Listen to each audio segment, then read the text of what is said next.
I used to love this neighborhood. It was peaceful, friendly, and had the kind of charm that made you feel at home. That was before Greg became the HOA president. Greg was the kind of guy who thrived on control. The moment he took over the HOA, he turned the entire neighborhood into his personal kingdom. At first, it seemed like he was just strict about the rules. But then, the fines started rolling in. $100 for a trash can left out 10 minutes too long. $250 because my lawn was too brown during a heat wave. $500 because my mailbox was not the approved shade of beige. It wasn't just me. Everyone was suffering. Mrs. Thompson, an elderly widow, got fined for having a non-regulation porch light, even though it had been there for 20 years. The Ramirez family was fined for parking in their own driveway, because Greg said their SUV was too big for HOA standards. Greg even tried to ban kids from playing basketball in their yards, claiming it was aesthetic pollution. It was clear, Greg wasn't running the HOA. He was ruling it. And if you dared to question him, you became his next target.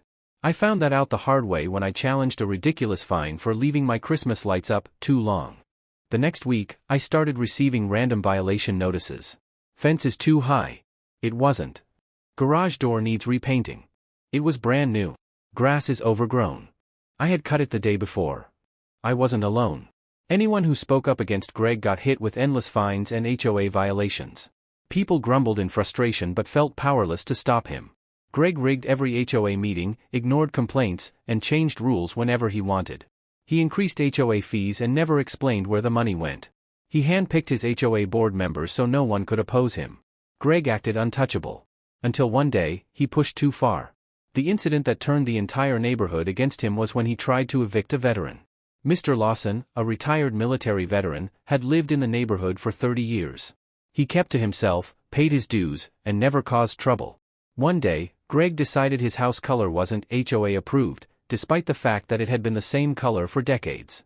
He fined Mr. Lawson thousands of dollars and threatened to foreclose on his home if he didn't comply. That was the last straw. For the first time, the neighborhood came together. We weren't just annoyed anymore, we were furious. The community demanded action.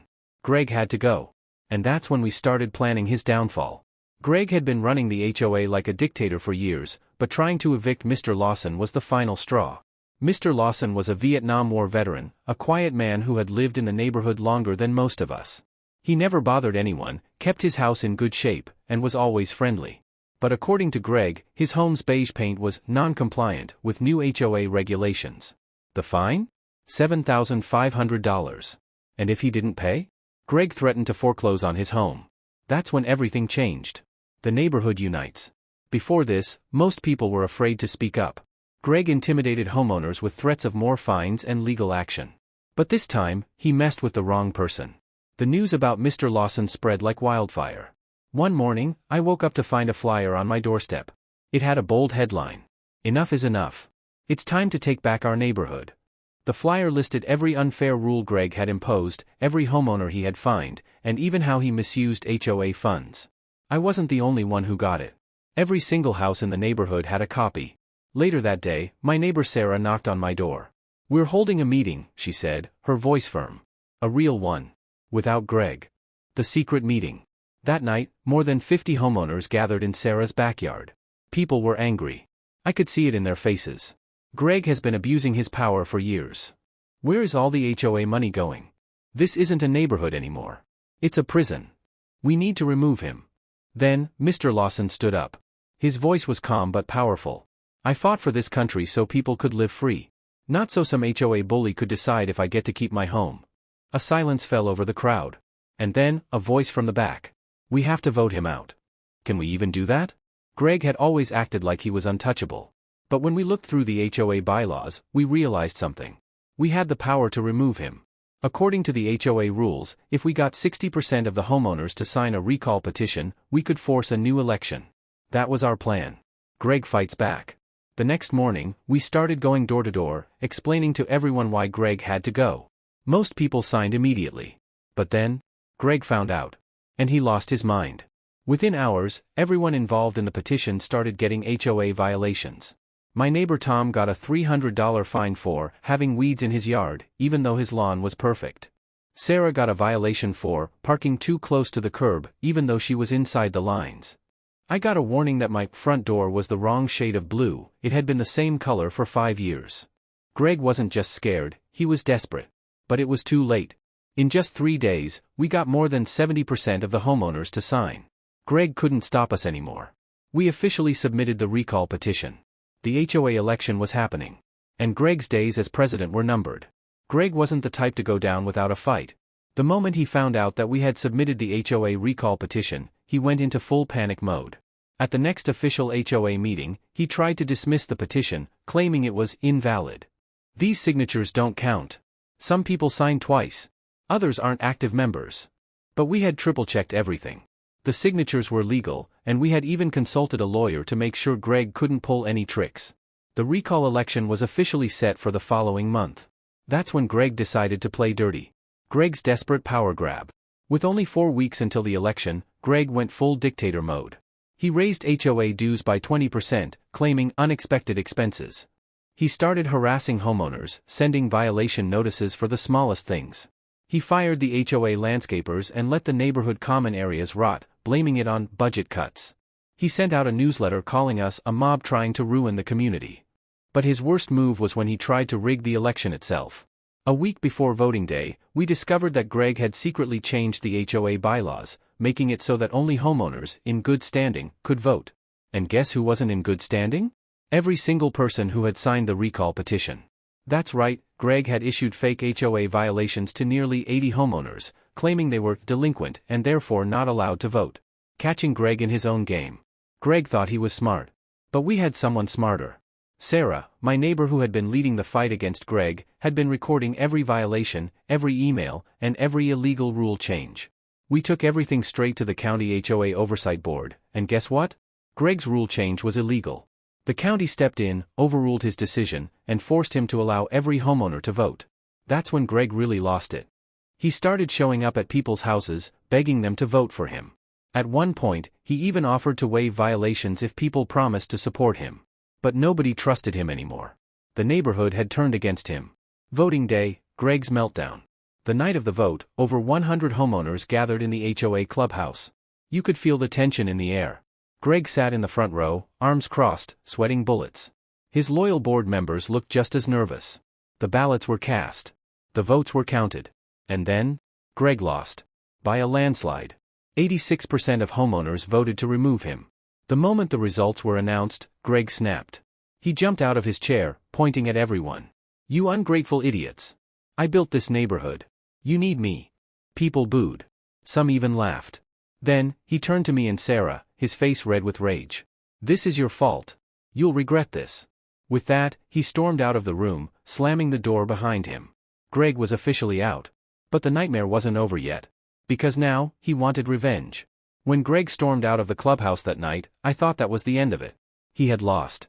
The neighborhood had spoken. It was over. I was wrong. Greg wasn't the kind of man to accept defeat gracefully. If anything, losing the HOA presidency seemed to unleash a whole new level of insanity. Greg refuses to step down. The next morning, Sarah called me. Check your email. Now. I opened my inbox and saw a long, unhinged message from Greg. The subject line? I'm still your HOA president. In the email, Greg claimed the election was fraudulent and that he was investigating voting irregularities.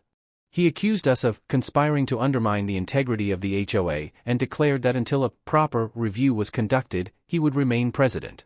It was pure delusion. That same day, Greg sent out a HOA-wide letter saying that he was challenging the election results and that he would continue enforcing HOA rules as usual. The problem? He no longer had any power.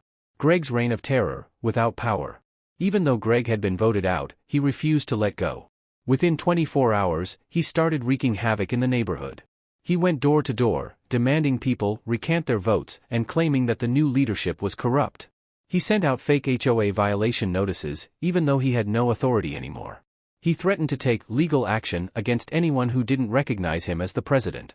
He parked his car outside Sarah's house for hours, just staring at her house like a lunatic. Then came the Facebook meltdown. Greg hijacked the neighborhood Facebook group and started posting non-stop rants. The election was rigged. I will be reinstated. These new HOA leaders are criminals. People laughed at first. Then, they started getting worried. The ultimate act of revenge. After about a week of Greg's nonsense, we thought he'd finally given up.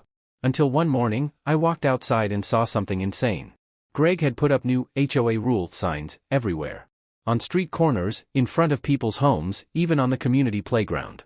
And guess what they said? Police car light by order of the HOA president, no parking, no loitering, no playing in the street, police car light.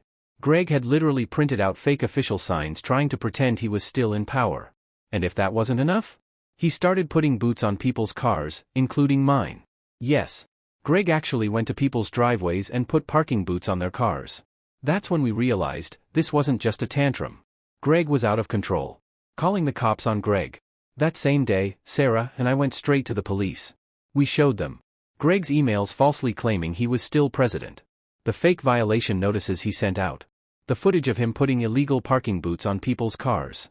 The officer sighed and shook his head. This guy is nuts. Then he said the magic words, "We'll take care of it." Greg's final meltdown. That evening, a police car pulled up in front of Greg's house. The entire neighborhood watched as the officers knocked on his door. Greg came outside, and at first, he tried to talk his way out of it. "I'm the real HOA president. They rigged the election. I was enforcing the rules." The cops weren't having it. One of the officers told him, "Sir, if you continue harassing your neighbors, you will be charged with trespassing and fraud." Greg turned bright red. "This is my neighborhood. I built this place. You can't do this to me." Then, he did something none of us expected. He sat down on his own lawn and started crying. Like a toddler having a meltdown in a grocery store. People gathered outside, watching as our former HOA tyrant sobbed into his hands. One of my neighbors leaned over and whispered, "Wow. He really thought he was a king."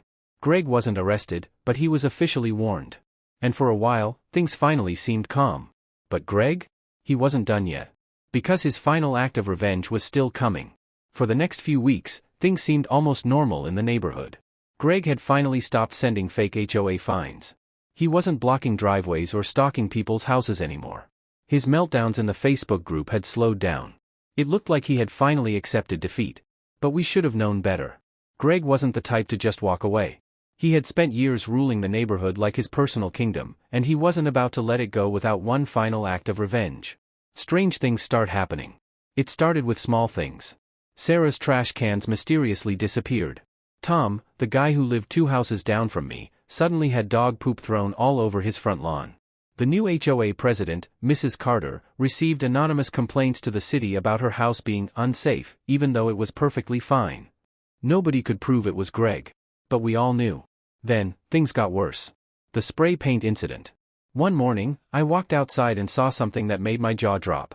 Sarah's garage door had been spray painted with huge, red letters. HOA traitor.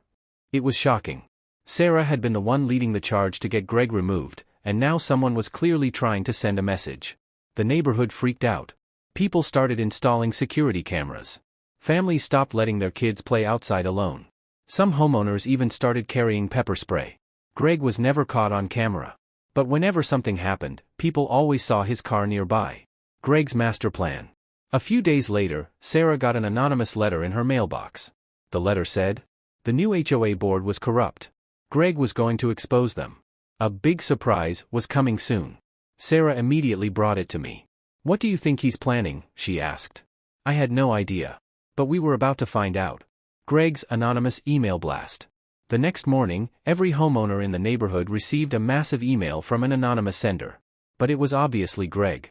The email was titled, "The Truth About Your HOA Leaders."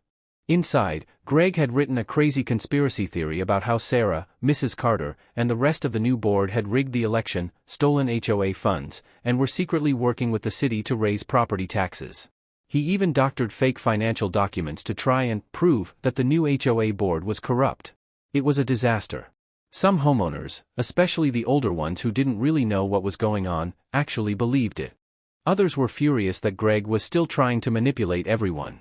The new HOA board called an emergency neighborhood meeting to clear everything up. But Greg? He wasn't done yet. Because his real revenge plan was still coming. Greg tries to destroy the HOA. 2 days later, Greg went nuclear. He filed an official lawsuit against the HOA. That's right. He actually sued the neighborhood. His claim? That the election was fraudulent and that the new HOA board was operating illegally. But the craziest part? Greg wasn't just suing the HOA. He was suing Sarah, Mrs. Carter, and 6 other people individually. The lawsuit demanded $500,000 in damages. It was completely insane. Greg had no case. No evidence. No legal standing. But that wasn't the point. He didn't care about winning. He just wanted to make life miserable for everyone. And for a moment, it looked like his plan was working. The HOA had to hire an attorney. Sarah and Mrs. Carter were forced to take time off work to deal with the case. Homeowners started panicking, wondering if they'd be dragged into this mess too. Greg wanted chaos. And for a while, he got it. But then? Greg made one final mistake. Greg had spent months terrorizing the neighborhood. He refused to accept the election results. He harassed homeowners with fake fines and threats. He vandalized Sarah's house and spread wild conspiracy theories. And now, he had sued the HOA and multiple people personally, demanding $500,000. But in his desperation to cling to power, Greg made one fatal mistake. And it was the mistake that would finally take him down. Greg's lies catch up to him. At first, Greg's lawsuit caused pure chaos. The HOA was forced to spend thousands of dollars on lawyers. Homeowners were divided, some believed Greg, while others just wanted him to disappear. Sarah and Mrs. Carter had to miss work, attend court hearings, and deal with constant stress. It was exactly what Greg wanted. But Greg had never been as smart as he thought. When Sarah and the HOA board's lawyers started digging into Greg's claims, they discovered something huge. Greg had fabricated evidence. The financial documents he used to prove HOA corruption? Fake. The proof that Sarah and Mrs. Carter had rigged the election? Completely made up. Even worse? Greg had committed perjury by submitting these forged documents in court. The court turns against Greg. At the next hearing, the judge was already frustrated with Greg. He had been arguing with the court staff, filing endless motions, and acting like a complete lunatic. But when the HOA's lawyer exposed Greg's fake evidence, the judge snapped. "Mr. Thompson, do you understand that submitting false evidence in court is a criminal offense?" Greg turned pale. For the first time, he looked truly scared. Sarah and the HOA lawyer pushed for sanctions against Greg, arguing that his lawsuit was a blatant abuse of the legal system. And the judge agreed. Greg gets hit with the consequences. Within a few weeks, Greg's entire world fell apart. Keycap won the court dismissed his lawsuit with prejudice, meaning he could never file it again. Keycap 2 he was fined $25,000 for filing a frivolous lawsuit and wasting the court's time. Keycap 3 he was banned from ever serving on the HOA board again. Keycap 4 Sarah and the others countersued Greg for harassment and legal fees, and they won. Greg was now tens of thousands of dollars in debt. But the worst was yet to come. The final blow, Greg loses everything. With Greg drowning in legal debt, he tried one last desperate move. He refused to pay the fines. He ignored the court orders. He thought he could just ride out the storm. But then, his bank account was frozen. And that's when Greg finally broke. One day, out of nowhere, he put up a for sale sign in front of his house. Greg was leaving. He had no choice. Between his fines, his legal losses, and the fact that the entire neighborhood now hated him, he couldn't stay anymore. Within 2 months, Greg's house was sold. And one cold morning, the neighborhood gathered on their lawns as Greg packed up a moving truck and drove away. Sarah stood next to me, arms crossed. "Think he learned his lesson?" she asked. I smirked. "Doubt it. But at least he's someone else's problem now." As Greg's car disappeared down the street, someone started clapping. Then another. Within seconds, the entire neighborhood was cheering. Greg was gone. The HOA had survived. And peace had finally returned to our neighborhood. And it was the one that finally destroyed him.